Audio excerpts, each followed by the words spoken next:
오늘 주신 말씀을 가지고 회복의 길이란 제목으로 여러분과 말씀 나누기 원합니다. 우리는 지난주까지 이제 다윗의 왕권에 대항해서 압살롬의 반란을 일으켰던 사건들에 대해서 우리가 그 과정을 좀 살펴봤습니다. 압살롬이 반란을 일으키자 다윗은요 지체 없이 예루살렘 성을 버려두고 왕궁을 버려두고 마하나임이라는 곳으로 요단강을 건너서 도망가게 되어집니다. 자, 그러니까 그 성이 비어 있으니까 당연히 압살롬은 이제 그 성으로 개선장군처럼 들어옵니다. 근데 그것으로 만족하지 않아요. 이제 훗날이 두려운 거죠. 후환을 없애기 위해서 이 압살롬은 이제 군대를 모집해서 그래서 다윗을 죽이기 위해서 그 요단강을 건너가 길르앗에 진을 치게 됩니다. 자, 그래서 결국은 그 전쟁을 이제 하게 되어지는데요. 그때 다윗의 군대와 또 이 압살롬의 군대 가운데 전쟁 가운데 어이없게 누가 죽습니까? 압살롬이 나무에 달려서 그냥 죽임을 당하죠. 자, 압살롬이 죽게 되니까 어떻게 됩니까? 압살롬을 지지하고 따랐던 모든 사람들이 도망하여서 자기 동네로 자기 집으로 그렇게 숨어들게 됩니다. 자, 그러니까 이제 압살롬의 반란은 이제 거의 끝났습니다. 이제 완전히 진압되게 되어진 것입니다. 그러나 아직 남아 있는 문제가 있죠. 뭡니까? 아직 다윗이 예루살렘 성으로 돌아간 게 아니죠. 그러니까 다시 예루살렘으로 돌아가서 이제 온전한 회복의 그 일들만 남아 있습니다. 자, 그렇지만 사실 그 돌아가는 과정 안에만 문제가 남아 있는 게 아니고요. 그 외에도 수많은 문제들이 남아 있습니다. 특별히 다윗에게 입장에서는 더더군다나 이 문제들이 많았는데 뭐였냐면 일단은 가장 큰 거는 자기를 배신했던 이스라엘 백성들을 어떻게 할 거냐. 그죠? 지금 자기 편에 서 있지 않고 압살롬 편에 서 있던 그 수많은 이스라엘 백성들을 어찌 해야 되겠냐라는 부분에 대한 고민이 있었을 거라 생각합니다. 왜냐하면 이미 한 번 다윗에게 등을 돌린 사람들이라면 두 번은 못할까요? 그렇지 않겠죠. 어떤 계기나 어떤 문제가 생기면 또다시 배신을 하거나 반란을 일으키거나 할 수 있으니까 그 후환을 없애기 위해서라면 분명히 어떤 조치를 취해야 되지 않겠느냐라는 그런 고민이 있었을 것 같습니다. 뿐만 아니라 그게 이스라엘 백성들만이 아니라 또 개인적으로도 와가지고 다윗을 괴롭게 했던 사람들이 있습니다. 누굽니까? 대표적으로 시므이라는 사람. 그죠? 시므이가 어떤 사람이에요? 막 자기에게 와가지고 저주하고 했던 그런 사람들 아닙니까? 자, 그러니까 그렇게 다윗에게 와서 개인적으로 잘못을 했던 사람들은 또 어떻게 해야 될까라는 생각들을 아마 다윗이 하게 되었을 거라 생각합니다. 그런데 다윗의 이런 고민은 다만 다윗의 고민이 아니라 사실 모든 이스라엘 백성들이 그 부분에 대해서는 염려하고 걱정하고 어떻게 해야 될까에 대한 부분들에 대한 관심들이 있었을 거라 생각합니다. 특별히 여러분 그 부분에 있어서 가장 일단은 다윗을 배반했던 사람들, 다윗의 마음에 상처를 줬던 그 수많은 어려운 일들을 당하게 했던 그 사람들의 입장에서 뭡니까? 당연히 누구나 생각할 건 뭐예요? 이제 죽었구나라는 거겠죠. 왕을 배반했고요, 왕에게 모욕했고 왕을 상처 줬던 그 사람들이라면 그 왕이 다시 왕권을 회복해서 돌아오게 된다면 반드시 이제 죽겠구나, 피해 숙청이 일어나겠구나 라는 그런 두려운 마음들이 있을 수밖에 없었다라는 것이죠. 하지만 다윗이나 아니면 뭐 누구에게나 마찬가지겠지만 그 당시 정권을 가지고 있는 뭐 다윗의 측근들도 마찬가지겠지만 이 문제가 그렇게 쉬운 문제는 아니었습니다. 뭐냐면 사실 이 문제가 단순히 개인적인 어떤 복수를 하는 문제라면 쉽게 그냥 뭐 내가 힘이 있으니까 능력이 있으니까 해버리면 되지라고 생각할 수도 있겠지만 그러나 그것은 이스라엘 공동체의 문제였잖아요. 그죠? 근데 그 이스라엘 공동체를 누가 세우셨어요? 다윗이 세운 게 아니잖아요. 누가 세웠습니까? 하나님이 세우셨습니다. 그러니까 지금 이스라엘이라는 공동체는 하나님이 세우신 나라입니다. 자, 그런데 그 나라의 백성들 안에 이런 문제들이 일어나게 되었으니까요. 사실 이 압살롬의 반란으로 해서 일어난 이 하나님의 나라, 이 공동체 안에 일어난 두드러진 특징이 뭐예요? 문제가 뭡니까? 그 이스라엘이 둘로 쪼개진 거잖아요. 그죠? 그래서 쪼개져서 심지어 뭐예요? 싸워서 수많은 사람들이 죽었습니다. 그런데 뭐 우리가 말씀을 살펴보셔야 알았겠지만 압살롬을 따르던 사람들이 2만 명이 넘게 죽었어요. 그런데 그 전쟁에서 단지 압살롬을 따르던 사람들만 죽었을까요? 그러지 않죠. 표현은 하지 않았지만 전쟁 가운데 누구든 목숨을 잃을 수 있는 거 아닙니까? 자, 그러니까 사실은 이 전쟁을 통해서 다윗을 따르던 부하들도 다치거나 죽임을 당하거나 이런 일들이 일어났을 겁니다. 그런데 그 사람들을 계수하지 않고 성경에 기록되어 있지 않아서 그렇지, 전쟁을 하는 것이라면 칼을 들고 도끼를 들고 아니면 뭐 방패를 들고 창을 들고 화살을 쏘고 이런 일들이 비일비재한데, 거기에 맞아서 상처를 당하거나 불구가 되거나 죽임을 당하거나 목숨을 잃거나 하는 일들이 얼마나 많았겠습니까? 자, 그러니까 지금 다윗이 자기의 아들 압살롬이 죽었습니다. 그죠? 다윗의 가정의 아들이 죽었어요. 그런데 단지 다윗의 그러니까 다윗의 가정에만 아들이 죽었냐? 그러지 않겠죠. 수많은 이스라엘이라는 그 가정 안에 뭐예요? 자녀들이 죽었을 겁니다. 수많은 가정에 여러분 가장들이 죽었을 겁니다. 수많은 이스라엘 백성들의 가정 안에 이런 슬픔과 비극적인 일들이 일어나게 됐으니 그것이 얼마나 크게 슬프고 아프겠습니까? 자, 그런데 그런 슬픔을 당했을 때 일어나는 반대의 마음이 뭘까요? 화겠죠. 분노겠죠. 미움이겠죠. 왜요? 누구 때문에 지금 이 문제가 일어났냐? 라는 걸 찾겠죠. 자, 그러니까 그 문제를 일으킨 이 압살롬을 따랐던 압살롬부터 시작해서요, 그들을 지지했던 모든 이스라엘 사람들에 대하여 다윗 편에 있던 사람들은 어떤 마음일까요? 내가 쟤 때문에, 저 사람들 때문에 우리 아들이 죽었어. 우리 아들이 다쳤어. 우리 부모님이 죽었어. 이 모든 마음들이 미움으로, 분노로 그렇게 가득 차 있을 수밖에 없었다라는 것이죠. 결국 그러다 보니까 이스라엘이라는 나라 안에 사실 압살롬을 따르던 사람들도 뭡니까? 내가 괜히 압살롬을 따라가지고 괜히 그 압살롬을 지지했던 그 수많은 사람들을 따라가지고 그래서 이런 사단이 일어났고 우리에게 이런 피해가 일어났고 결국 다 뭡니까? 불만과 불평과 미움과 원망과 이런 것들이 온 이스라엘 안에 가득한 상황, 그런 상황이 지금 문제였다라는 것입니다. 자, 그러니까 결국 이스라엘이라는 나라 안에 뭐 여러 문제들이 있지만 가장 큰 불이 껐다는 건 뭐예요? 압살롬의 반란이 진압되었다. 이거는 꺼졌습니다. 그렇지만 아직 이스라엘 백성들 안에 지금 상처나 있고 분란이 되어져 있는 그 미움과 분노, 이것은 어떻게 보면 또 뭐예요? 또 다른 이스라엘의 또 다른 분열을 일으킬 수밖에 없는 그런 불씨들이 남아있는 그런 상황 가운데 놓여 있었다라는 것이죠. 자, 그러니까 만약에 다윗이 여기서 그래, 반란에 대해서 내가 왕으로 복귀하자마자 오케이, 그럼 너희들이 잘못했으니까 잘못한 자들을 다 심판하고 정죄하고 단죄해서 복수의 칼을 들었다라고 한다면 다윗의만의 개인의 복수의 칼이 될까요? 저는 그렇지 않을 거라 생각합니다. 만약에 지금 온 이스라엘 백성들 간에 특별히 압살롬의 반대편에 섰던 다윗 편에 섰던 그 수많은 사람들의 마음 안에도 뭐가 있어요? 분노가 있습니다. 미움이 있습니다. 그것에 대한 화가 있어요. 어떻게 해야 될까요? 다윗이 만약에 그렇게 해서 앞장서 가지고 죽여라 했다면 수많은 사람들이 들고 일어났겠죠. 그죠? 그 분노를 분명히 그렇게 표현했을 거라 생각합니다. 다윗이 그렇게 시작했다면, 그렇다면 그를 따르던 수많은 사람들도 자기 주변에 있는 수많은, 왜요? 모든 이스라엘 백성들이 다 압살롬 편에 섰었으니까. 자, 그러니까 다윗 편에 서 있던 수많은 사람들이 볼 때는 내 옆집에 있던 사람들, 그 건너편에 있는 사람들, 아니면 내 가족들, 친족들 안에도 압살롬 편에 서거나 다윗 편에 서거나 했던 일들이 일어났을 텐데 결국 그 안에서 다 죽이고 심판하는 그런 일들이 일어날 수밖에 없었다라는 것이죠. 자, 그러니까 어느 한편이 완전히 죽지 않고는 그 일들이 멈춰지지 않을 거라라는 생각들을 하지 않았겠습니까? 자, 그러니까 지금 이스라엘 백성들 안에 그런 불안한 마음들이 엄청나게 있었을 것이고, 결국 그런데 이 반대로 생각해 보시면, 그래서 만약에 응징이 되었다면, 그래서 만약에 어떤 복수가 이루어졌다면, 그렇다면 그 압살롬을 따랐던 수많은 사람들은 또 어떻게 될까요? 결국 그 사람들도 마음의 상처를 입겠죠. 그 사람들도 결국 이 응징을 당하는 일들을 통해서 뭡니까? 그 응징을 가하는 사람들에 대한 또 미운 마음들이 생겨나겠죠. 결국 이거는 악순환이 계속될 수밖에 없는 거예요.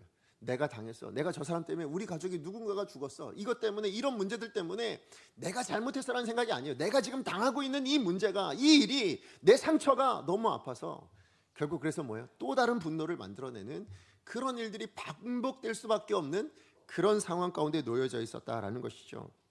결국 여러분, 미움이나 분노요, 그거는 또 다른 상처를 만들어낼 수밖에 없습니다. 그렇죠? 그걸 당하는 입장에서는 상처를 받아요. 그래서 내가 상처를 받았는데요, 그걸 또다시 미움으로 표현한다면 그 당하는 사람은 또 다른 상처를 가질 수밖에 없는 이런 악한 일들만 일어나게 된다라는 거죠. 결국 여러분, 만약에 다윗이 앞장서서 복수를 하기를, 그래서 심판을 하고 응징을 하기로 결정을 했다면 이스라엘은 하나 될 수가 없었을 겁니다. 분명히 나뉘어질 수밖에 없는 그런 상황 가운데 놓여 있었을 거예요. 그런데 그것보다 더 중요한 건 뭐냐면, 그럼 하나님이 그렇게 나뉘길 원하셨을까라는 거죠.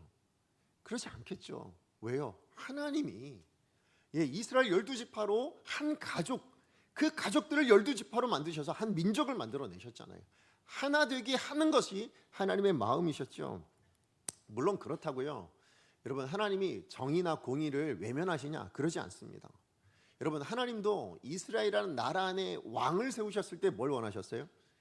정의가 이루어지는 나라, 공의가 이루어지는 나라를 하나님 원하셨습니다. 자, 그런데 문제는 뭐냐면 성경이 말씀하시는, 하나님이 의도하시는 그 정의가 뭐고 공의가 뭐냐, 이걸 우리가 분명히 깨달아야 됩니다. 여러분, 성경에서 말씀하시는, 하나님이 원하시는 정의가 뭘까요? 의롭다 함이 뭘까요? 그것은 하나님과의 관계가 제대로 돼 있는 것, 하나님과의 관계가 온전한 상태가 의롭다라고 이야기하지, 어떤 사람이 선한 일을 했다, 어떤 사람이 제대로 행했다, 이거가 아니에요. 성경은 그걸 뛰어넘어요. 성경에서 말씀하시는 건 하나님과의 관계 안에서 어떤 상황 가운데 있느냐, 그걸 보고 의롭다 아니다라고 판단하십니다.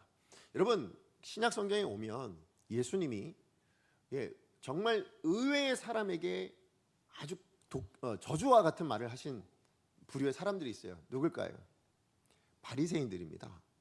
예수님께서 그 바리새인들을 향해서 뭐라고 말씀하시냐면 독사의 자식들아라고 이야기합니다.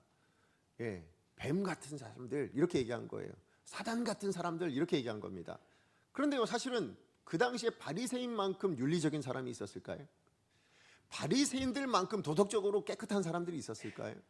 바리새인들만큼 하나님의 율법을 끝까지 잘 지키려고 노력했던 사람이 있을까요? 없을 거예요. 그 당시 이스라엘 어느 사람들을 비교해야 돼요, 바리새인들만큼 윤리적이거나 도덕적이거나 아니면 종교적인 사람이 없습니다. 그런데 왜 하나님은 그렇게 누가 봐도 잘 살고 있는 것 같은 저 바리새인들을 향하여서 여러분 독사의 자식들아 라고 말할 수밖에 없었을까요? 그것은 하나님과의 관계를 제대로 이해하지 못하고 있었기 때문인 거예요. 그죠? 그들의 삶은 완벽을 추구하고 있는지는 모르겠지만, 그러나 그들이 궁극적으로 관심 가져야 될 하나님과의 관계에서는 완전히 무너져 있는, 하나님의 뜻에서는 완전히 멀어져 버리는 그런 인생을 살아가고 있었기 때문에 그들에 대해서 뭐라고요? 독사의 자식들아 라고 말씀하실 수밖에 없었다라는 것입니다.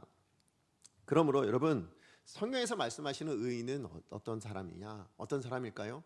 윤리적으로 도덕적으로 아니면 하나님 말씀을 순종하는 것, 다 맞습니다. 그런데요, 그것이 겉으로 드러나는 것이 중요한 것이 아니라 그 모든 일들을 왜 하냐? 무엇 때문에 하느냐? 무엇 때문에 한다고요? 하나님과의 관계 때문에 하는 사람. 하나님의 마음에 합하기 위하여 하나님과의 그 관계를 무너뜨리지 않고 그것을 신실하게 지키려고 하는 사람들을 두고 뭐라고 부르냐? 의인이라 부릅니다. 그렇다면 하나님께서 이루시고자 하는 그 이스라엘이라는 나라가 정의가 있고 공의가 있는 나라가 되기를 원하신다면, 그러면 그 나라를 이루기 위해서 왕을 세우셨잖아요. 그럼 그 왕이 해야 될 일은 뭘까요? 이 이스라엘 백성들이 그 하나님의 통치하심 가운데 그 관계가 무너지지 않도록 뭐 하는 겁니까? 이끌어주고 지켜주고 보호하는 것이 왕이 해야 될 일인 거죠. 그것이 바로 하나님의 뜻이고 하나님 아버지의 마음이시다라는 것입니다. 지금 이스라엘은 그런데 어떻게 됐어요? 압살롬의 반란으로 인해서 이 하나님의 뜻이 무너져 있는 상태입니다. 이 하나님의 마음에서 멀어져 있는 상태가 되어져 있는 것이죠.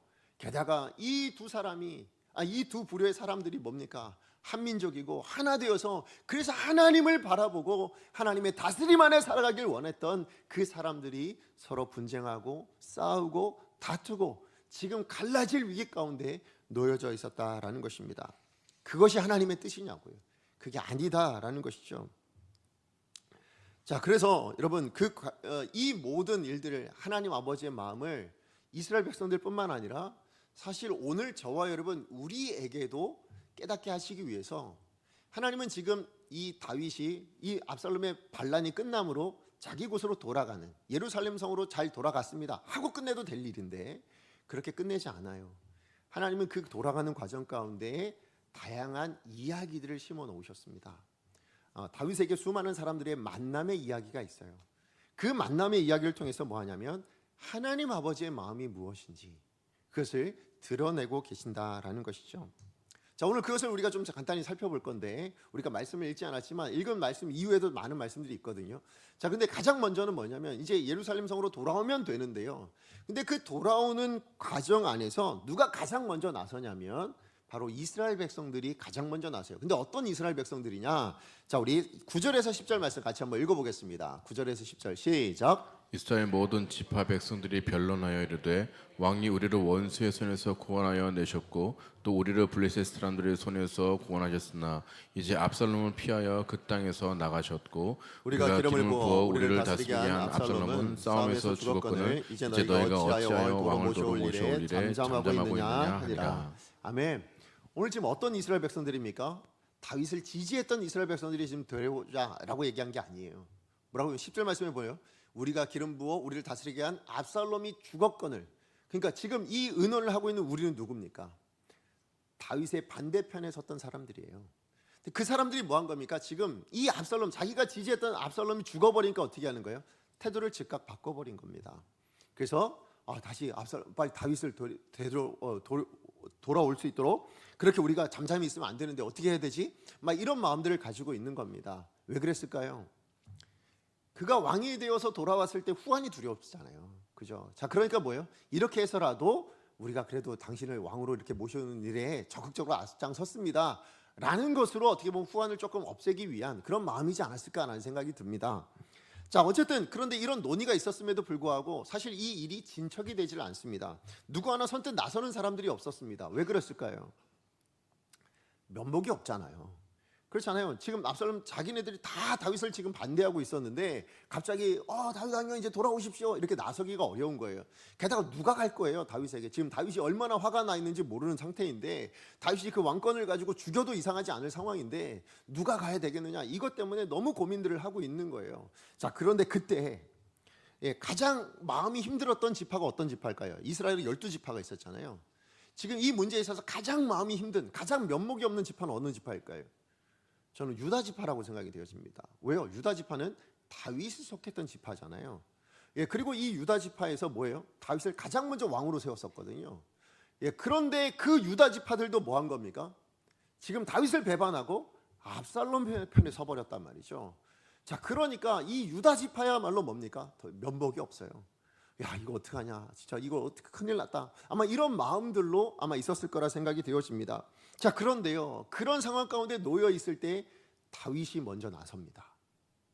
다윗이 뭘 하냐면 명목을 제공해 줘요. 자, 무슨 얘기냐면 유다 지파에게 사독과 아비아들이라는 제사장을 에게 이제 소식을 전해가지고 뭐 하냐면, 야, 니들이 좀 유다 지파에게 가서 이런 말을 전해라 하고 말을 전하게 하는데요. 어떤 말을 전하게 하냐면, 지금 들어보니까 온 이스라엘 백성들이 나를 다시 왕으로 초대하려고 한다, 나를 다시 왕으로 와서 예루살렘 성으로 모시고 오려고 한다. 근데 니들 왜 그러고 있냐, 이걸 물은 거예요. 지금 너희들이 내 혈육이고 고육이지 않냐, 내 친척이지 않냐, 나는 너희 지파 소속인데 근데 니들이 먼저 나서야지 왜 가만히 있냐, 이렇게 묻습니다. 무슨 얘기예요? 니들이 면목 없어 하는 거 알지만 그래서 뭐 하는 거예요? 명분을 주는 겁니다. 그래서 다윗이 먼저 나서서 명분을 주는 거예요. 자, 니들이 와서 해줬으면 좋겠다. 왕이 그렇게 얘기하니까 뭡니까? 그럼 너 언제라도 그래? 그럼 가야지 라고 할 수 있는 그런 명분을 제공해 주고 있다라는 거예요. 누가요? 다윗이 그렇게 제공해 줍니다. 근데 그게 잘 와닿질 않아요. 왜요? 괜히 그래서 갔다가 다윗이 죽여버리면 어떡하지? 이런 마음이 생길 수 있잖아요. 자, 그런데 그때 결정적인 다윗이 이런 말을 하나 더 전합니다. 뭐냐면 그 당시에 압살롬 편에 섰던 군대 장관이 있습니다. 누굽니까? 아마사라는 사람입니다. 근데 사실 이 아마사라는 사람도 누구냐면 다윗의 조카입니다. 근데 다윗의 조카인데 다윗을 배반하고 압살롬 편에 섰죠. 자, 그런데 다윗이 지금 뭐라고 얘기하냐면 그 아마사를 용서해서, 용서한 정도가 아니라 뭐라고 얘기하냐면 내가 너를 요압을 대신하여 군대 장관으로 세워줄 거다 라고 이야기합니다. 자, 내가 예루살렘 성으로 돌아가면 내가 요압 대신에 이 아마사 너를 군대 장관으로 세워 놓을 거다. 자, 근데 이 얘기를 그런데 어떻게 약속하냐면 하나님을 이름을 들어서 그렇게 약속을 합니다. 자, 그러니까 유대 사람들이 들을 때 뭡니까? 이게 다윗의 진심이구나. 다윗이 지금 우리를 용서하려고 하는 거구나. 우리를 받아주는 거구나. 이렇게 생각을 하니까 유다 지파의 사람들의 마음이 어떻게 됐을까요? 자, 그 내용이 14절입니다. 같이 한번 읽어보겠습니다. 시작. 모든 유다 사람들의 마음을 하나같이 기울게 하며 그들이 왕께 전가를 보내어 이르되 당신께서는 모든 부하들과 더불어 돌아오소서 한지라. 예, 지금 다윗이 먼저 나서서 유다 지파에게 명분을 줬어요. 그리고 그 명분을 통해 또 지키겠노라고 약속까지 해주는 그 상황들을 보니까 다윗이 이 정도로 우리를 받아준다고? 그러니까 어떻게 됩니까? 그 유다 지파의 마음이 어디로 기울었다고요? 압살롬에게 기울어 있었던 그 마음이 다시 누구에게로? 다윗에게로 기울어졌고, 그래서 이 유다 지파들이 이제 본격적으로 어떻게 합니까? 그래서 나섭니다. 그래서 돌아오소서라고 그렇게 이야기하며 이들은 또 어디까지 나아가냐면 길갈이라는 곳까지 마중을 나갑니다. 길갈이 어디냐면 요단강을 중심으로 두고요. 마하남이 이쪽 반대라면 요 반대쪽 요단강 바로 옆에 있는 지역입니다. 거기까지 나와가지고 예루살렘 성에서 나와가지고 자기 있는 곳에서 나와서 지금 길갈까지 와서 다윗을 마중하려고 그렇게 나와 있는 상황이 된 겁니다. 자, 그러니까 이 시작은 누구로부터요? 다윗이 명분을 줬기 때문에 일어난 일이라는 거예요. 자, 그런데 그것만이 아니라 그렇게 길갈까지 왔는데 그 길갈에 올 때에 그 길갈에 머물지 않고 오히려 더 넘어서 요단강을 건너가서 다윗을 만난 사람들이 있습니다. 그게 누구냐면 베냐민 지파의 사람들 가운데 시므이와 시바, 여러분 기억하십니까? 사울 집안의 종이었던 시바가 다윗을 찾아갑니다. 자, 그런데 여러분 시므이가 누구였다고요? 우리 다 알잖아요. 예루살렘 성으로 나올 때에 다윗에게 돌을 던지며 저주했던 사람.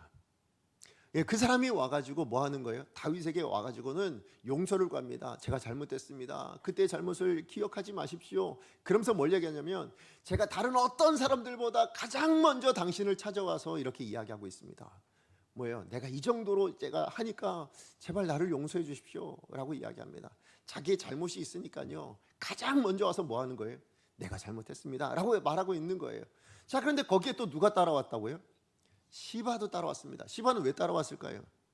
시바도 잘못한 게 있잖아요. 뭘 잘못했어요? 나올 때 무비보셋과 다윗을 속여버렸잖아요.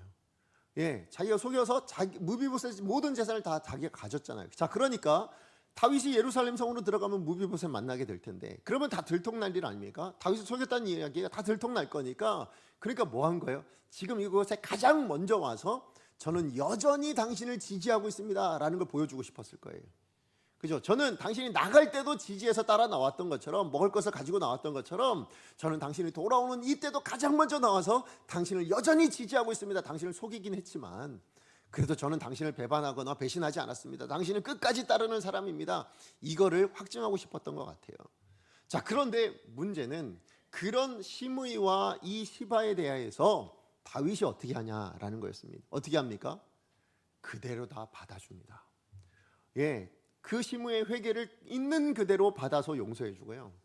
뿐만 아니라 시바의 그 사람들이, 이 사람들도 그대로 받아줍니다. 그리고 예루살렘 성으로 갈 때 같이 데리고 갑니다. 같이 그 길을 걸어가요. 그리고 얼마 지나지 않아서 이제 누가 찾아왔을까요? 사울의 손자였던 무비보셋도 다윗을 찾아옵니다. 근데 이 무비보셋은 어땠냐? 진짜로 반란을 일으켰냐? 그러지 않았죠. 뭐 했습니까? 다윗이 예루살렘을 떠나는 그 순간부터 돌아오는 그때까지 어떻게 했다고요? 수염도 깎지 않고 옷도 갈아입지 않고 그냥 자기의 안락한 모든 사람을 다 포기해 버립니다. 왕이 저렇게 고난을 당하고 있는데 내가 이렇게 편안하게 살 수 있나? 그럴 수 없다라는 마음으로 자기도 평안하게 살지 않았어요. 자, 그런데 지금 이 무비보셋은 다윗에게 배신자라고 오해받고 있었거든요. 왜 그랬다고요? 시바가 속여서. 그죠? 시바가 뭐라고 속였다고요? 지금 당신을 쫓아나오지 않는 이유는 지금 사울의 왕위를 다시 한번 회복하고 싶어가지고 그래서 당신을 배반해서 그러는 겁니다. 지금 그랬기 때문에 오해를 받고 있죠. 그러니까 다윗도 이 무비보셋을 보자마자 뭐라고 얘기합니까? 너 왜 나 안 따라왔어? 라고 책망을 합니다. 그랬을 때 이 무비보셋이 뭐라고 얘기합니까? 자초지정을 다 이야기하죠. 시바가 제가 나가려고 했는데 노새를 준비하라 했는데 그 노새를 가지고 그냥 가버렸습니다. 근데 제가 젊은 발이라 다른 것 없이 도움 없이는 나올 수가 없어서 그래서 제가 예루살렘 성에 머물 수밖에 없었습니다라고 이야기합니다. 자, 그러면서 뭘 얘기하냐면 저는 이미 왕에게 어떤 처분을 내셔도 저는 마땅히 받겠습니다. 달게 받겠습니다. 얘기합니다. 왜요? 이전에 이미 왕에게 은혜 받은 사람이니까. 그러니까 당신이 어떤 처분을 내리시더라도 저는 기꺼이 그 처분을 받아들이겠습니다라고 그렇게 이야기를 합니다. 결국 다윗은 어떻게 합니까? 이 무비보셋을 용서하죠. 그대로 받아줍니다. 자, 그런데 여기서 문제가 뭐냐면 그러면 시시비비를 가려줘야 될 거 아닙니까? 그죠? 시바가 잘못했네. 저 인간 저거 못됐네. 그러니까 어떻게 해요? 시바 부르고 무비보셋 불러가지고 야 누구 잘못했냐 잘잘못 따져보고 시바 너 벌 주고 뭐 이래야 될 거 아닙니까? 근데 지금 다윗은 어떻게 합니까? 묻지 않습니다. 그대로 시바도 받아주고 무비보셋도 받아줍니다. 왜요? 지금 다윗이 해야 될 일이 뭐냐라는 거죠. 뭡니까? 이스라엘 백성들을 용서하여 왕궁으로 돌아가는 길이잖아요. 자, 그렇다면 무비보셋이 옳으냐 시바가 옳으냐 이거는 뭐예요? 지금 중요하지 않아요. 왜요? 누구든 용서해서 지금 돌아갈 일이니까. 자, 그러니까 뭐예요? 따지지 않는 겁니다. 그냥 그대로 다 품어주고 뭐합니까? 시시비비를 가리지 않고 그대로 예루살렘 성으로 돌아가는 길에 그대로 이 모든 사람들 받아주고 있었다라는 것이죠. 결국 지금 다윗이 돌아가는 길에 배웅 나온 사람들에 대한 마중 나온 사람들에 대한 이야기. 근데 마중만 나왔냐? 그러지 않아요. 오늘 본문에 보니까 마지막에 보니까 어떤 부분이 나오냐면 배웅을 하러 나온 사람도 있었습니다. 그가 누굽니까? 바르실레죠. 바르실레가 누구였어요? 다윗이 정말 그렇게 피난길에 더와서 마하나임에 이르렀을 때 모든 백성들이 먹지 못하고 함께 갔던 사람들이 정말 힘들어할 때에 자기가 가지고 있는 모든 재산들을 가지고 그를 도왔던 사람입니다. 그를 지원해줬던 사람이에요. 사실은 이 바르실레의 도움 때문에 뭐예요? 다윗이 재정비할 수 있었어요. 그리고는 그 재정비함을 통해서 이 전쟁 가운데 승리할 수 있는 어떻게 보면 가장 큰 힘을 보여준 사람이 바로 바르실레였다라고 말할 수 있어요. 자, 그렇다면 이 바르실레가 예루살렘 성으로 돌아갈 때 그러면 가장 혁혁한 공을 세웠던 사람 하면 누구라고 얘기할 수 있을까요? 이 바르실레다라고 얘기할 수 있죠. 그러니까 이 바르실레에게 정말 큰 상을 내리고 싶었던 것 같습니다. 자, 그래서 다윗이 이렇게 말합니다. 우리 33절 말씀 같이 한번 읽어봅니다. 33절 시작. 왕이 바르실레에게 이르되 너는 나와 함께 건너가자. 예루살렘에서 내가 너를 공개하리라. 여러분, 공개라는 말이 뭔지 아시죠? 공개가 뭡니까? 자녀가 부모님을 섬길 때 하는 말이잖아요. 그때 쓰는 말이 공개잖아요. 아니면 낮은 사람이 높은 사람을 섬긴다든지 신하가 왕을 섬긴다든지 할 때 그때 공개라는 말을 씁니다. 자, 그런데 지금 누가요? 다윗 왕이 누구에게요? 바르실레라는 그 이스라엘의 한 국민이잖아요. 근데 그 사람에게 혁혁한 공을 세운 이유로 뭐 한다고요? 내가 당신을 공개하겠습니다. 무슨 얘기예요? 내가 당신을 나의 아버지처럼 아니면 나의 어떤 높은 사람처럼 그렇게 당신을 내가 섬기겠습니다 라고 이야기를 합니다. 근데 여기서 놀라운 점은 뭐냐면 바르실레의 반응입니다. 바르실레가 뭐라고 얘기합니까? 아니요, 저는 그것이 필요하지 않습니다 라고 얘기합니다. 왜 그랬을까요? 제가 한 것은 당신에게 뭔가를 바라고 대가를 얻기 위해서 한 일이 아니기 때문입니다 라는 거예요. 그러니까 지금 여기서 뭐냐면 여러분, 다윗의 용서와 지금 이 바르실레의 자기가 받아야 될 것을 마다하고 있는 이 안에 공통점이 있습니다. 뭐예요? 그가 나에게 어떻게 했느냐를 가지고 판단하지 않고 있어요. 그죠? 그가 나에게 뭘 해줬느냐를 가지고 판단하지 않는다라는 거예요. 그러면서 지금 이 바르실레가 하고 있는 건 뭐냐면 제가 지금 이걸 하고 있는 이유는 제가 가진 이 부를 가지고 돕는 것이 마땅했기 때문에 한 겁니다. 하나님이 저에게 이 만한 부를 주신 것은 마땅히 제가 그 어려운 이웃들을 도와야 되는 당연히 해야 될 일을 했기 때문에 저는 상을 바라지 않습니다 라고 얘기합니다. 게다가 신하로서 임금을 섬긴 게 무슨 상 받을 일입니까? 그러지 않습니다 라고 이야기하는 거예요. 그러니까 다윗이 그래서 그러면 공개하러 돌아와 예루살렘으로 같이 가자 했을 때 제가 거기 가면 당신이 신하로서 거기 머물러야 되는데 저는 신하로서 능력이 없습니다. 나이도 너무 많고 그래서 신하로서 도움이 되지 않습니다. 내 신하로서의 본분을 지킬 능력이 없으니 저는 저의 동네로 돌아갈 수 있도록 해주세요. 대신에 정말 신하가 필요하다면 제 아들 김함을 데리고 가셔서 그를 신하로 삼으셔서 그로 신하의 본분을 다할 수 있도록 해주시면 됩니다. 이렇게 이야기를 하고는 어떻게 해요? 자기 곳으로 돌아갔다라고 이야기합니다. 예, 바르실레는 자기가 있어야 될 것을 알고 있었던 거죠. 자기가 해야 될 일이 본분이 무엇인지를 제대로 알고 있었어요. 그것이 다윗에게 칭송이 되어졌고 그것이 하나님의 일을 완성하는 데에 큰 도움이 되어지고 있다는 것을 우리는 확인할 수 있다는 것이죠. 결국 오늘 이 본문의 내용 전체를 보면 다윗이 그냥 예루살렘으로 돌아가서 왕이 되었습니다 하면 끝날 일인데, 지금 하나님은 그 다윗이 그 예루살렘 성으로 돌아가는 그 과정 안에 만났던 수많은 사람들의 만남의 이야기를 통해서, 또 그 만남들 가운데 다윗이 어떤 조치를 취했는가를 통해서 하나님 아버지의 마음을 표현해 주고 있는 거죠. 하나님 아버지의 마음은 뭘까요? 이 이스라엘 백성들이 회복되어져야 되는데, 이 이스라엘 백성들이 다시 내가 원했던 그 나라로 변화되어야 될 텐데, 바뀌어야 될 텐데, 그러려면 무엇이 필요한가에 대해서 분명하게 다윗을 통해서 말씀해 주시고요. 사실 그것은 또 오늘 이 시대를 살아가는 저와 여러분, 우리를 향한 하나님의 뜻이기도 하다는 것을 기억하셨으면 좋겠습니다.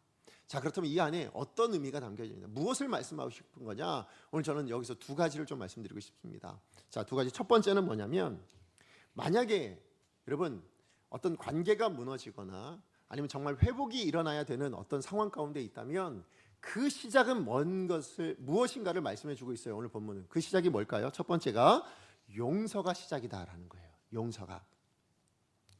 여러분, 오늘 본문에서 보여주는 다윗의 모습은요, 세상 왕이 가는 길과는 완전 다르죠. 세상 왕은 뭡니까? 나한테 반란을 일으켜서 다 죽여버려, 삼족을 멸하든 구족을 멸하든, 그래서 다시는 반란에 엄두도 내지 못하도록 그렇게 단호한 어떤 모습들, 그런 심판, 응징, 복수, 이런 것들로 반란을 진압하죠. 그게 세상의 방식이고, 그게 많은 사람들, 어쩌면 이스라엘 백성들도 그렇게 여겼을지 몰라요. 그러나 오늘 다윗은 그런 길을 걸어가지 않습니다. 오히려 뭐예요? 하나님의 뜻을 붙들고 있어요. 여러분, 하나님의 뜻이 뭐라고요? 이스라엘 향한 하나님의 뜻이 뭐라고요? 회복이에요. 다시 하나님의 다스림 안에 거하는 그 하나된 이스라엘로의 회복, 정의가 흐르고 공의가 흐르는 그런 하나님 나라에 하나님과 관계가 회복되어져 있는 그런 이스라엘 되기를 하나님 원하셨다라는 거죠. 잃어버린 것을 회복하는 걸 하나님 원하세요.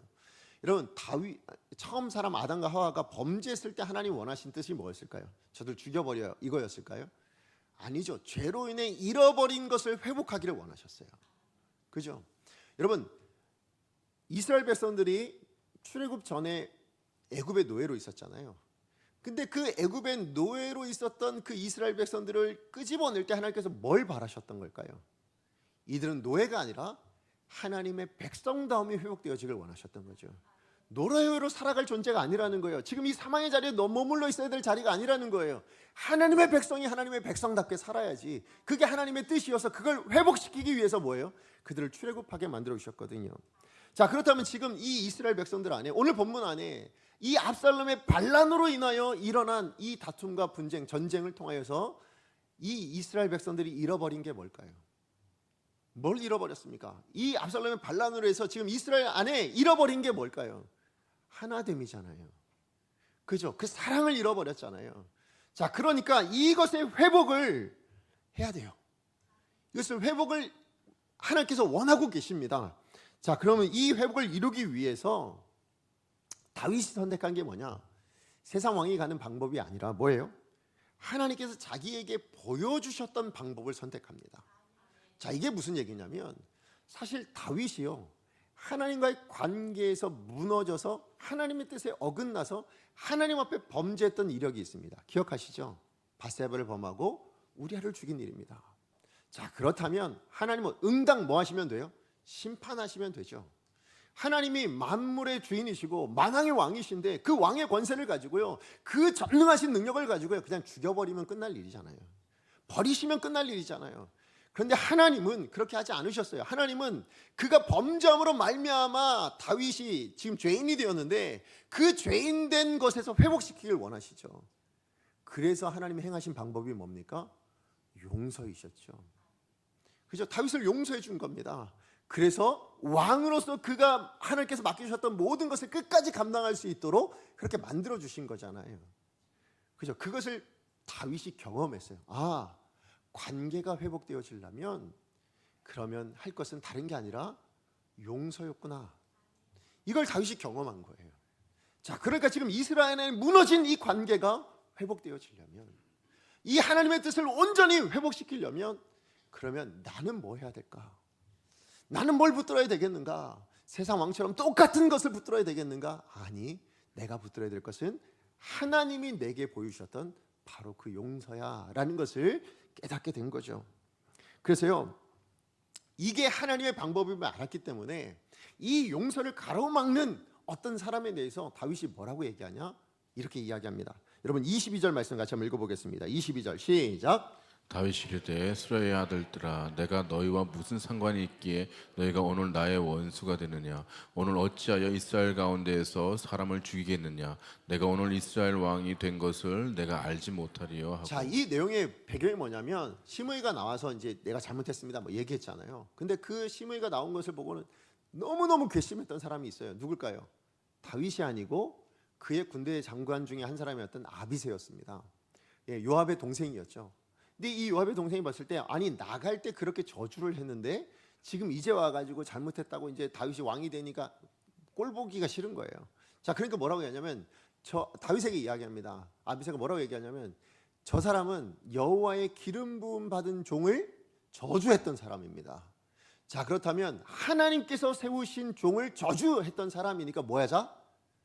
죽여야 되는 거 아닙니까? 그렇게 얘기해요. 죽여야 되는 거 아닙니까? 그러니까 제가 가서 죽이겠습니다 이렇게 얘기해요. 자, 그때 그 이야기를 듣고 한 얘기가 오늘 22절입니다. 그럼 뭐라고 얘기합니까? 아비새야 너는 뭐라고요? 오늘 나의 원수다라고 이야기합니다. 아니 분명히 여호와의 기름 부음 받은 종을 지금 이렇게 저주했잖아요. 자, 그러면 당연히 심판받아야 되는 거 아닙니까? 그게 옳은 거 아닐까? 그게 정의가 아닙니까? 이렇게 얘기한 거잖아요. 자, 그런데 그 옳다고 정의롭다고 이야기한 그것에 대해서 다윗은 뭐라고 얘기하냐면 그게 나의 원수다라고 얘기합니다. 왜 원수가 되었을까요? 하나님의 뜻이 뭔데요? 용서였거든요. 예, 다윗은 그 하나님의 뜻을 붙들고 지금 뭐 하고 있는 거예요? 그 용서의 길을 걸어가려고 하거든요. 그런데 그 하나님의 뜻을 이루어가는데 지금 결정적인 방해가 누구라고요? 아비새가 이야기하고 있는 정의를 이루어야 되는 거 아닙니까? 그것이 오히려 이 하나님의 뜻을 이루어내는 방해물이 되고 있더라라는 것이죠. 예, 오늘 이 말씀을 제가 묵상하는데 문득 떠오른 사람이 누구였냐면 베드로였습니다. 그럼 베드로 마태복음 16장에 보면 예수님께서 이런 얘기해요. 너희는 나를 누구라고 하냐라고 이야기합니다. 그때 베드로가 뭐라고 얘기합니까? 유명한 신앙 고백하죠. 뭐라고 얘기합니까? 주는 그리스도시요 살아계신 하나님의 아들이십니다. 예, 예수님이 나의 주이십니다. 나의 구원자이십니다. 그렇게 고백을 해요. 그 고백을 들으니까 예수님 너무 좋으셔가지고 뭐라고 얘기합니까? 너의 고백 위에 내가 내 교회를 세우고 싶다. 내가 너에게 천국의 열쇠를 줄게. 이렇게 약속을 하세요. 자, 그리고 나서는 그 신앙을 너무 이제 든든하게 세워진 걸 보고 예수님이 그동안 하지 않았던 얘기를 하나 하십니다. 뭐 하십니까? 내가 이제 예루살렘 성으로 올라갈 건데 올라가면 내가 고난을 당해야 되고 십자가에 죽어야 되고 3일 만에 부활해야 될 거야. 이걸 얘기했습니다. 그랬을 때 누가요? 모든 제자들 가운데 특별히 베드로가 뭐라고 합니까? 안 됩니다, 주님. 이렇게 얘기합니다. 안 됩니다. 그것은 있을 수가 없습니다. 제가 막아버리겠습니다. 절대 그렇게 되게 두지 않겠습니다. 라고 얘기합니다. 그때 베드로에게 예수님께서 하신 말씀이 뭐냐? 23절 마태복음 16장 23절입니다. 같이 한번 읽어봅니다. 시작. 예수께서 돌이키시며 베드로에게 이르시되 사탄아 내 뒤로 물러가라. 너는 나를 넘게 하는 자니로다. 내가 하나님의 일을 생각하지 아니하고 도리어 사람의 일을 생각하는도다 하시고. 예, 지금 제자였습니다. 누구보다도 내가 교회를 세우겠다. 너 고백 위에 내가 너에게 천국의 열쇠를 주겠다. 인정받았던 그 제자가 한순간 뭐가 되었습니까? 사탄이 되었습니다. 자, 그렇다면 제자와 사단의 차이는 어디에 있는 겁니까? 종이 한 장 차이 같잖아요. 지금 그 같은 순간에 제자라고 이야기했다가 한순간에 사탄이 되어버렸습니다. 뭐에서 달라졌을까요? 오늘 그 이후에 나오는 말씀, 예수님께서 뭐라고 얘기하십니까?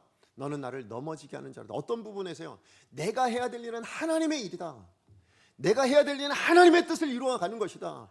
근데 너는 지금 사람의 일, 사람의 생각을 가지고 너의 뜻을 가지고 내가 걸어가야 될 그 하나님의 뜻을 막고 있는 거 아니냐. 그러니까 제자는 뭡니까? 하나님의 일을 이루는 사람이 제자죠. 그런데 그 하나님이 이루던 그 사람이 갑자기 그 하나님의 일을 막아버리는 순간 뭐가 되어질 수 있는 거예요? 사단이 될 수 있다라고 얘기하는 거죠. 오늘 그러니까 아비새의 모습이나 이 베드로의 모습이나 지금 다윗이나 예수님이나 지금 뭘 얘기하고 있는 걸까요? 내가 걸어가야 될 길은 하나님이 원하시는 길. 근데 다윗이 생각했던 그 하나님의 길이 뭐라고요? 용서였다는 거예요. 나에게 보여주신 이 회복을 이루어내기 위해서는 용서의 길을 걸어가야 되는데 네가 지금 그것을 막고 있으니 넌 오늘 나의 원수다라고 말씀하고 있다라는 것이죠. 여러분, 그런 의미에서 사실 하나님이 그러면 용서가 목적일까요? 저는 그렇지 않다고 생각합니다. 용서는 하나님이 궁극적으로 이루시고자 하는 목적이 아니에요. 오히려 용서는 뭐냐면 도구 같은 겁니다.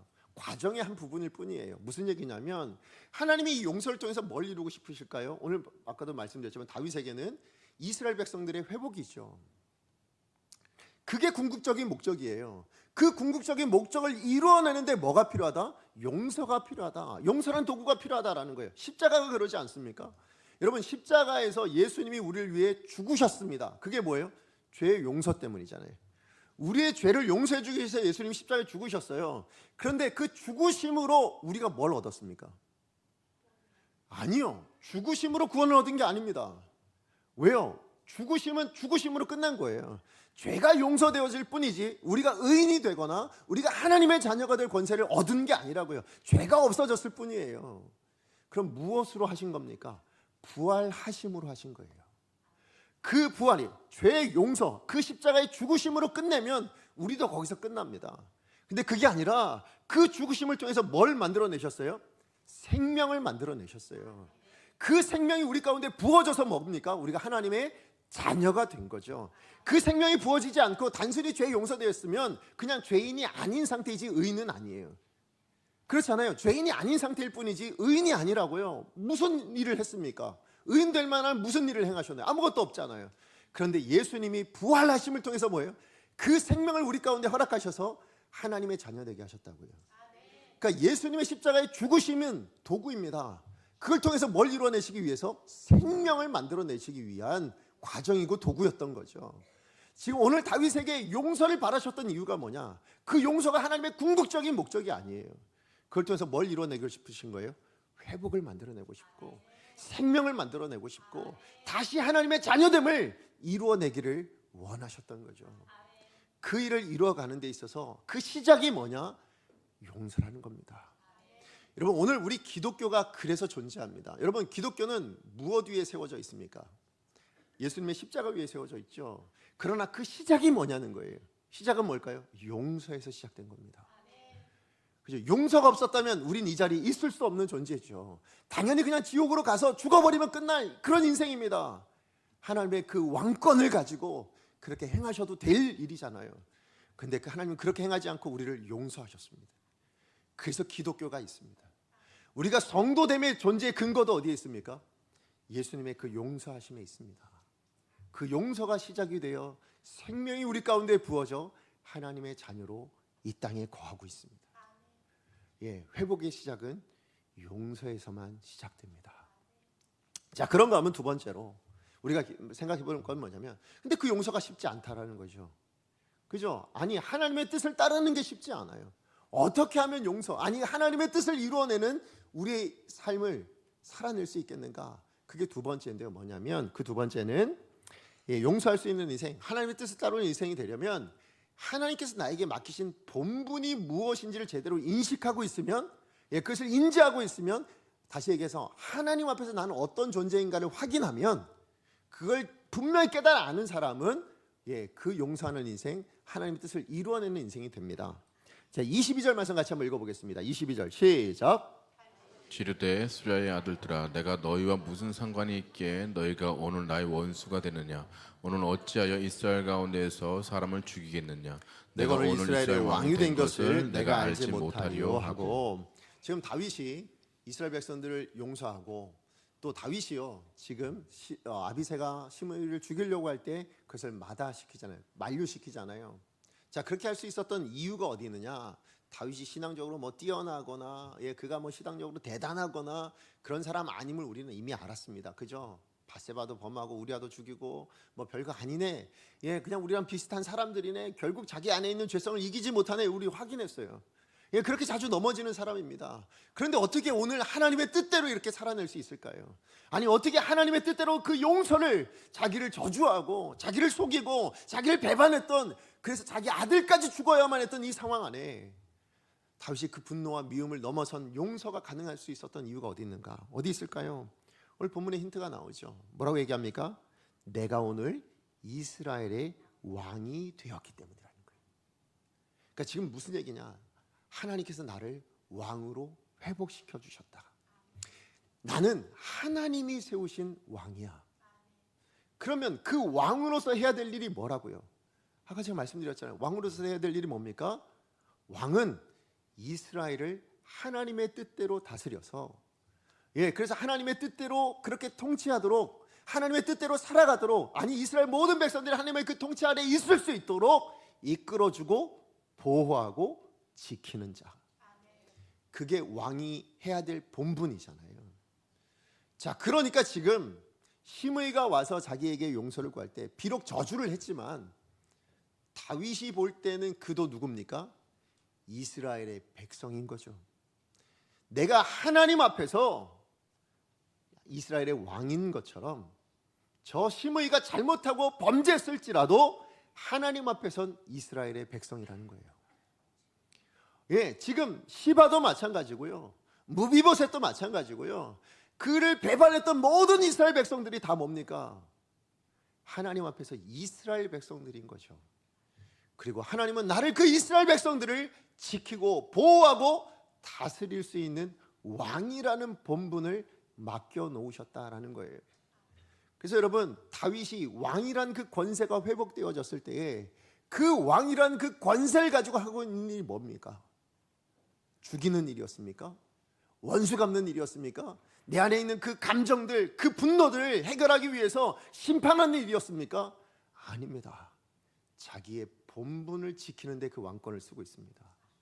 그래서 뭐 한 거예요? 아비새를 만류시키는 게 뭐예요? 왕권이잖아요. 왕의 명령이 아니었다면 당장 죽였겠죠. 그죠? 그도, 아비새도 뭐예요? 군대 장관이잖아요. 얼마든지 자기 힘과 능력과 명령을 통해서, 부하들을 통해서 저 스므이를 죽여버려라 할 수 있죠. 그런데 누가 나선 거예요? 다윗이 왕권을 가지고 나섰습니다.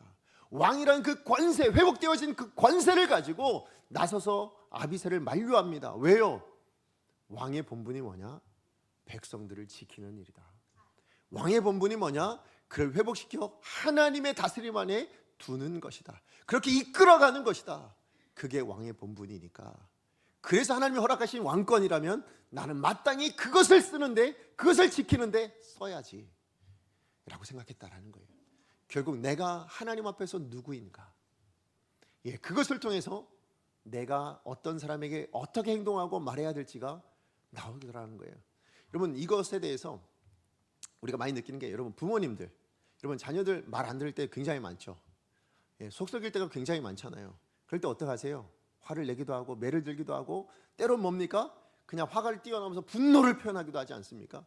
근데 언제 제정신 차리세요? 언제 우리가 내가 왜 이러지? 내가 이렇게까지 할 일이었나? 라고 반성할 때가 언제세요? 내가 엄마다 라고 느껴질 때입니다. 그죠? 분명히 잘못했지만 내가 그래도 제 엄마다. 그래도 내가 저 아이의 아빠인데 이래서 되나? 이렇게까지 할 수 있나? 내가 그래서 후회가 되기도 하지 않습니까? 예, 맞아요. 여러분, 우리가 하나님께서 보내신 그 자리에 그 관계 안에 어떤 문제가 생겨났을 때요, 우리가 넘어질 수 있어요. 흔들릴 수 있어요. 분노가 일어나니까요. 화가 일어나니까요. 상처를 받았으니까요. 그런데 다시 한번 회복되어지는 것은 우리가 어떻게 하면 되어지냐? 내가 하나님 앞에서 어떤 존재로 부르심을 받았냐예요. 부모니까 용서해 줄 수 있는 거죠. 그렇잖아요. 부모니까 용서가 되는 거예요. 참을 수 있는 거예요. 자녀도 마찬가지 아닐까요? 내 부모님이 잘못했을 때 뭐예요?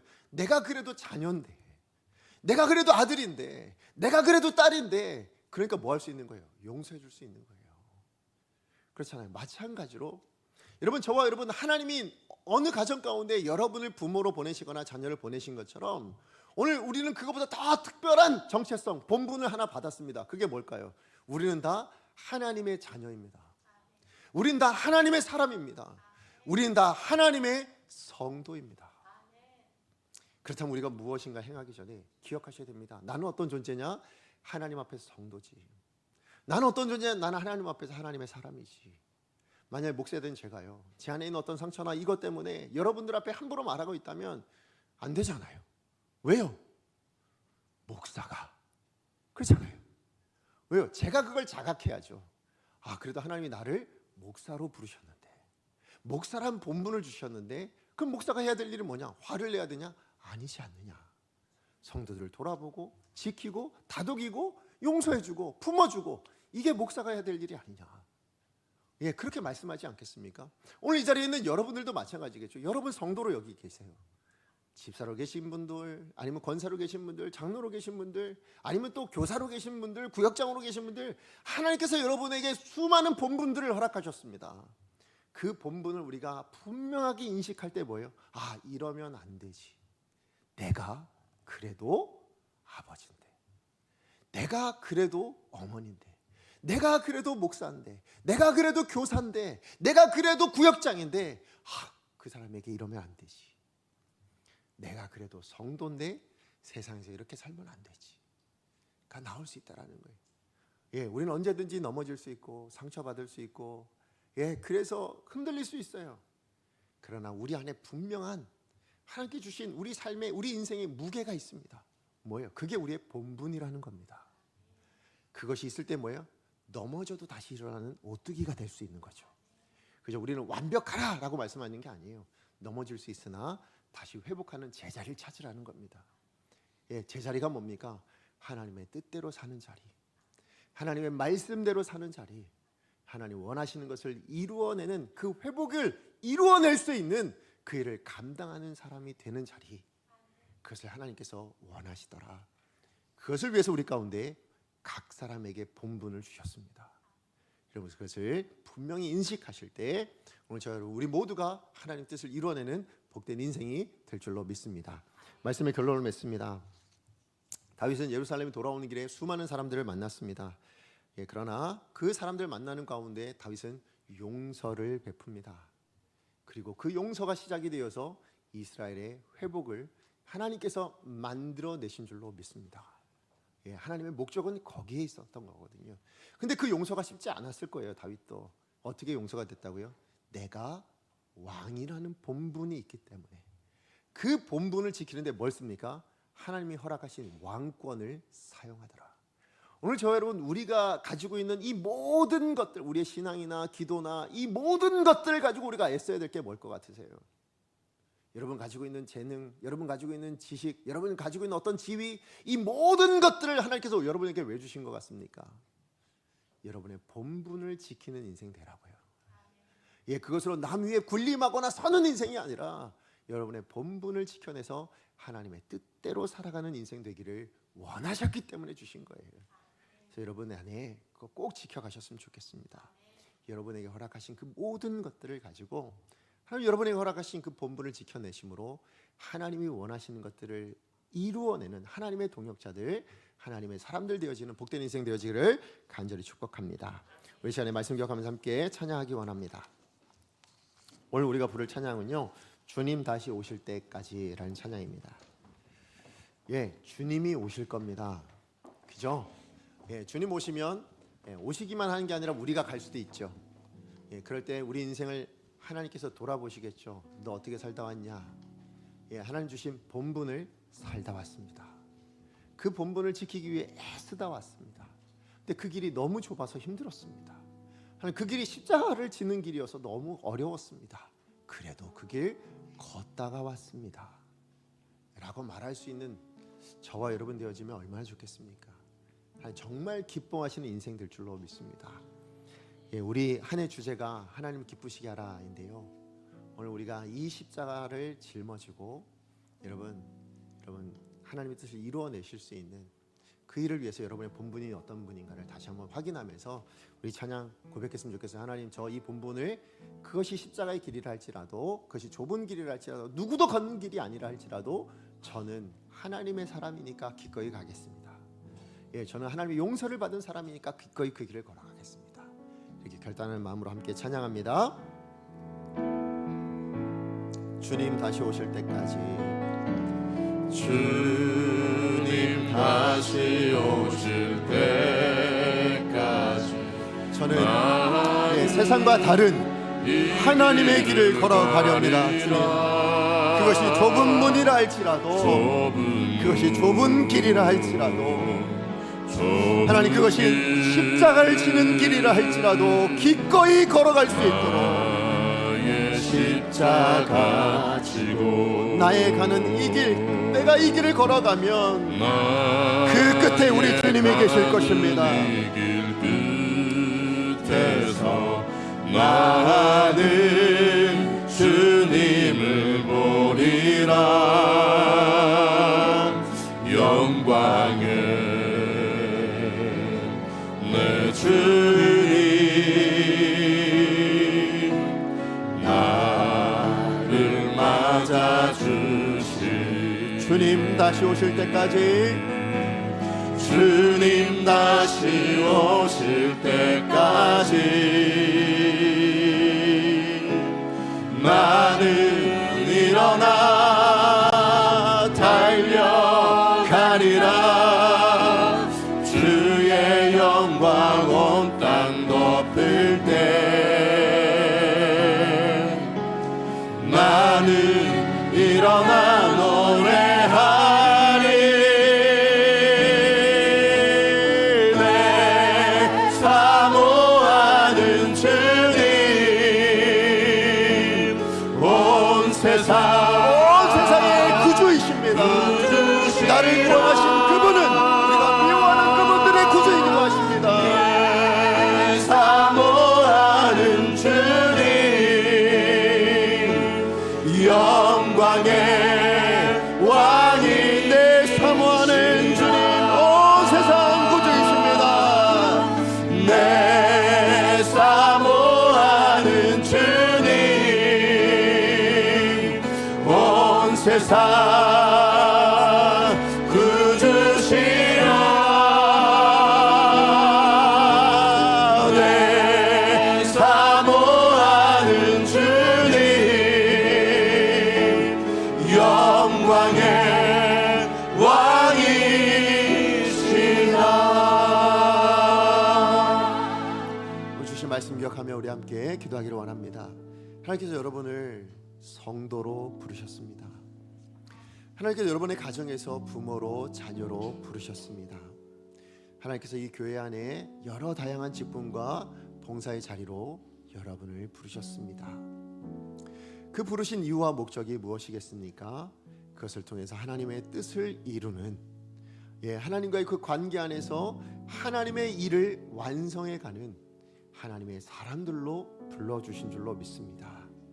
그런데요, 그게 사람과의 관계이다 보니 상처를 받기도 하고 아픔을 당하기도 하고, 그래서 우리 마음 안에 분노가 일어나기도 하고, 그래서 원수를 갚고 싶은 마음, 복수하고 싶은 마음이 일어날 수도 있지요.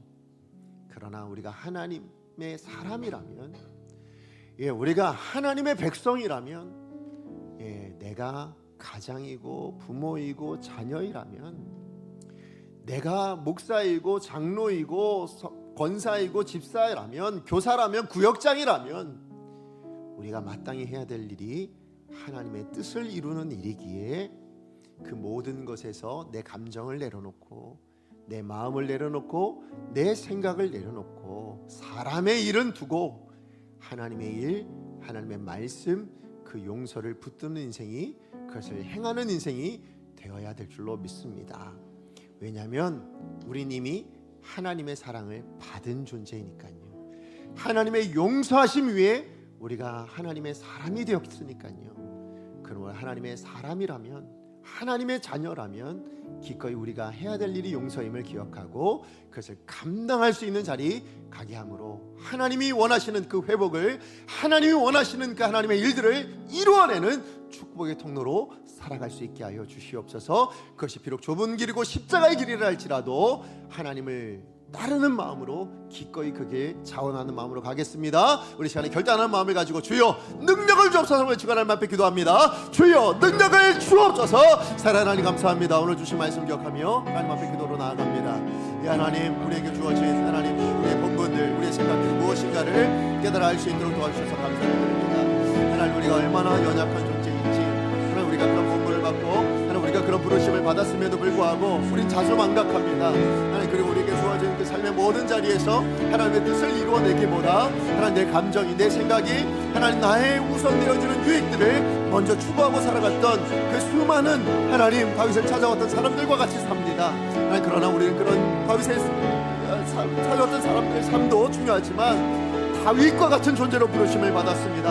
하나님의 용서하심 가운데 하나님의 일을 이루라고 하나님 부르심을 받은 하나님의 사람들임을 기억하고 하나님 다윗처럼 하나님의 뜻을 따라 행하는 인생 될 수 있도록 주님 도와주시옵소서. 하나님, 그것이 나의 뜻을 내려놓는 것이랄지라도 기꺼이 내려놓을 줄 아는 하나님 그 인생을 우리가 살아내므로 말미암아 하나님 앞에서 하나님의 사람다움을 온전히 회복하여지는, 그래서 하나님의 영광을 이루어낼 수 있는 귀한 인생 살아갈 수 있도록 주님 축복하여 주시옵소서.